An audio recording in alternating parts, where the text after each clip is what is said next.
ഇതാന്ന് പറയുമ്പോഴേക്കും ഓണമൊക്കെ കഴിഞ്ഞു. നല്ല കാറ്റൊക്കെ വീശിയിട്ട് ഇതാ ഇങ്ങനെ ഉമ്മർത്തിരിക്കുകയായിരുന്നു. അപ്പോൾ നമ്മളിതാ ഒരു കല്യാണം കൂടിയിട്ട് വരുമ്പോൾ അതായത് ഇതുപോലെ ഒരു മുല്ലമാല കിട്ടിയിട്ടുണ്ടായിരുന്നു.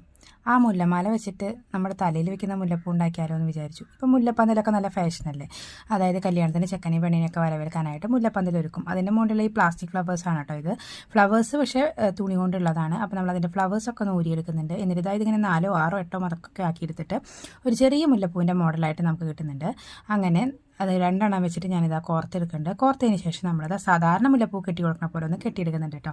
മണമില്ലാന്നേ ഉള്ളൂ. എന്നാലും പേപ്പർ കൊണ്ട് ഉണ്ടാക്കണേക്കാളും കുറച്ചും കൂടി ഡ്യൂറബിളായിട്ട് കുറേ കാലം നിൽക്കാൻ പറ്റുന്ന ഒരു പ്ലാസ്റ്റിക് ഫ്ലവർ. പെട്ടെന്ന് കണ്ടു കഴിഞ്ഞാൽ നമുക്ക് മുല്ലപ്പൂ പോലെയൊക്കെ തോന്നും. ഒരു പച്ച ഷെയ്ഡും ഉണ്ട്, വെള്ള ഷെയ്ഡൊക്കെ ഉണ്ട് കേട്ടോ. അപ്പോൾ അതാ ഓരോന്നായിട്ട് പറിച്ചെടുത്തിട്ട് തുന്നിച്ചേർക്കാൻ നിൽക്കുകയാണ്. അപ്പോൾ എന്നെ സഹായിക്കാനായിട്ട് ഇതാ 2 പേര് എത്തിയിട്ടുണ്ട്. സഹായിക്കാൻ എന്ന വ്യാജേന എത്തിയത് അവർക്കും ഒരു ഉത്സാഹമാണ് കേട്ടോ ഇതൊക്കെ പറിച്ചെടുക്കാനായിട്ട്. അപ്പോൾ കുറേ നാളായി നോട്ടിട്ട് വെച്ചിട്ടുണ്ടായിരുന്നു ഇതിൻ്റെ മുകളിൽ നിന്ന് പറിച്ചെടുക്കണം എന്നുള്ളത്. അപ്പോൾ സമ്മതിക്കാത്തതിൻ്റെ പേരിൽ കുറച്ച് സങ്കടമൊക്കെ ഉണ്ടായിരുന്നു. ഇന്ന് എന്തായാലും അത് തീർന്നു. എല്ലാ പൂക്കളും ഇതാ പറിച്ച് സെറ്റാക്കി തന്നിട്ടുണ്ട്. ഞാനത് കുറത്തൊരു മാലയാക്കി എടുത്തിട്ടുണ്ട്. ഇനി ഇത് തലയിൽ വെച്ച് നോക്കിയപ്പോൾ നല്ല അസൽ മുല്ലപ്പൂ ലുക്ക് കിട്ടിയിട്ടുണ്ട് കേട്ടോ. അപ്പോൾ കണ്ട് ഇഷ്ടപ്പെട്ട ലൈക്ക് ചെയ്യാൻ മറക്കരുത്. അതുപോലെ എല്ലാവർക്കും ഹാപ്പി ഓണം, എല്ലാവരുടെ ഓണം അടിച്ചു പൊളിച്ചു എന്ന് വിചാരിക്കുന്നു. അപ്പോൾ നമുക്ക് ഇന്നത്തെ വീഡിയോ വൈൻഡപ്പ് ചെയ്യാം. ഇഷ്ടപ്പെട്ട ലൈക്ക് ചെയ്യാൻ മറക്കരുത്, സബ്സ്ക്രൈബ് ചെയ്യാം.